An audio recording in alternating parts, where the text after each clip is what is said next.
नाशिकमधील TCS धर्मांतर प्रकरणामध्ये MIMचे नगरसेवक मतीन पटेल याला अखेर जामीन मंजूर झालाय। नाशिक रोड न्यायालयामध्ये जामीन अर्जावर सुनावणी पार पडली आहे।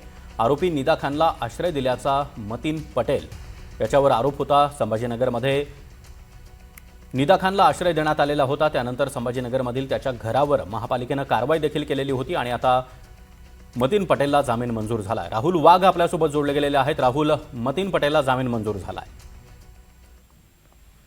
निश्चितच सागर, आपण जर बघितलं तर नाशिकमध्ये TCS प्रकरण हे समोर आलेलं होतं आणि या प्रकरणामध्ये 8 आरोपींना अटकही करण्यात आलेली होती आणि याच्यात मुख्य आरोपी असलेली निदा खान हिला आश्रय देण्याप्रकरणी मतीन पटेलवर देखील दोषारोपपत्र हे दाखल करण्यात आलेलं होतं आणि एकंदरीत आपण जर बघितलं तर तो नाशिक रोड न्यायालयात हजर न झाल्याने त्याच्या विरुद्ध अटक वॉरंट बजावण्यात आलेलं होतं आणि नाशिक रोड पोलिसांनी त्याला संभाजीनगर मधून ताब्यात घेण्यात आलेलं होतं। गेल्या 8 ते 10 दिवसापासून तो नाशिक रोड कारागृहामध्ये होता, परंतु आज नाशिक रोड न्यायालयाने निर्णय देत त्याला जामीन मंजूर केलेला आहे। एकंदरीतच सागर।